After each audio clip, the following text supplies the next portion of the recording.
दोस्तों नमस्कार, जोहार। आपका मेरे YouTube channel grow more fish में स्वागत है। दोस्तों, मछली पालन धीरे धीरे अब फॉर्मुलेटेड फीड की ओर बढ़ रहा है। केज कल्चर तो पूरी तरह से फीड पर निर्भर है और अब तालाब में भी लोग फीड का प्रयोग करना शुरू कर दिए हैं। लेकिन फीड का दाम, चूँकि कच्चे माल का दाम ज़्यादा होता है, इसलिए ज़्यादा होते जा रहा है, जिसके कारण लोग कोशिश कर रहे हैं कि ऐसा कुछ उपाय निकाला जाए कि कम खर्चे में ही फीड बन जाए। तो इसके लिए प्रोटीन के अलग अलग स्रोतों पर ध्यान दिया जा रहा है और एक बहुत ही अच्छा स्रोत पता चला है, वो है रेशम का जो कीड़ा होता है, वो जो कोकून बनाता है रेशम का कीड़ा, और कोकून निकालने के बाद जो उसमें प्यूपा बच जाता है, उसमें प्रोटीन बहुत ज़्यादा होता है। झारखंड के कई क्षेत्रों में अनुसूचित जनजाति के लोग कोकून को सीधे खा भी लेते हैं, परंतु यदि उसको फीड में मिलाया जाए तो कम खर्चे में ज़्यादा प्रोटीन का एक कच्चा माल प्राप्त हो जाएगा। तो इस पर सिफरी जो एक संस्थान है, भारतीय कृषि अनुसंधान परिषद का ICR सिफरी, जो कि बैरकपुर में है, जिसको हिंदी में केंद्रीय अंतरस्थलीय मात्स्यिकी शोध संस्थान बोलते हैं, और रांची में स्थित केंद्रीय तसर अनुसंधान एवं प्रशिक्षण संस्थान, जो कि कपड़ा मंत्रालय के केंद्रीय रेशम बोर्ड की एक संस्थान है, दोनों के द्वारा मिल करके एक रिसर्च किया गया, जिसमें कि तसर अनुसंधान केंद्र के द्वारा सिल्कवर्म का प्यूपा उपलब्ध कराया गया और अन्य रॉ मटेरियल मिला करके सिफरी के द्वारा विभिन्न प्रकार के फीड बनाए गए।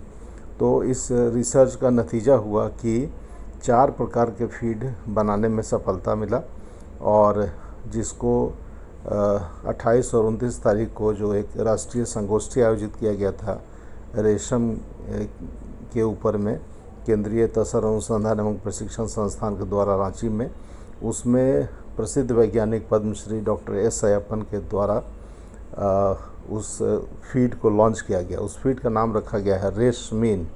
रेश मतलब रेशम हो गया और मीन मतलब मछली हो गई, तो इस प्रकार से रेशमीन ब्रांड नेम दिया गया है। वह जो फीड है उसमें रेशम के प्यूपा से प्रोटीन लिया गया है और अन्य अवयवों को मिला करके उसके कई वैरायटीज़ बनाए गए हैं। उसमें एक है जिसको बोलते हैं रेशमीन, जिसमें कि क्रूड प्रोटीन करीब 38% है।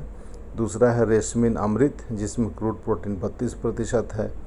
एक है रेशमीन गोल्ड, जिसमें क्रूड प्रोटीन 28% है, और एक और है रेशमीन गोल्ड, जिसमें क्रूड प्रोटीन 25% है। तो जहाँ अधिक प्रोटीन के फीड की आवश्यकता है वहाँ पर रेशमीन दिया जाएगा, जहाँ कम प्रोटीन की फीड की आवश्यकता है वहाँ पर रेशमीन गोल्ड भी दिया जाएगा। तो इसका भी व्यावसायिक उत्पादन शुरू नहीं हुआ है, उसके लिए जानकारी मिली है कि टेंडर निकाल दिया गया है। तो जो भी उद्यमी या कोई फैक्ट्री वाले बनाना चाहते हैं तो वो उसके लिए आवेदन कर सकते हैं सिफरी में। तो ये मील का पत्थर साबित होगा। इससे क्या होगा कि जो रीलिंग के बाद कोकून से, जो तसर के कोकून है, उसके रीलिंग के बाद जो प्यूपा फेंक दिए जाते हैं, उनका उपयोग हो पाएगा फीड बनाने में, और फीड का दाम भी कम होगा। तो यह एक बहुत ही सराहनीय आविष्कार हुआ एक तरह से मत्स्यिकी के क्षेत्र में, जो कि किसानों को काफ़ी लाभ पहुंचाएगा, और इसके लिए तसर संस्थान और सिफरी के वैज्ञानिक वो बधाई के पात्र हैं। जो राष्ट्रीय संगोष्ठी हुई थी उसमें डॉक्टर BK दास भी थे, डॉक्टर AK दास भी थे।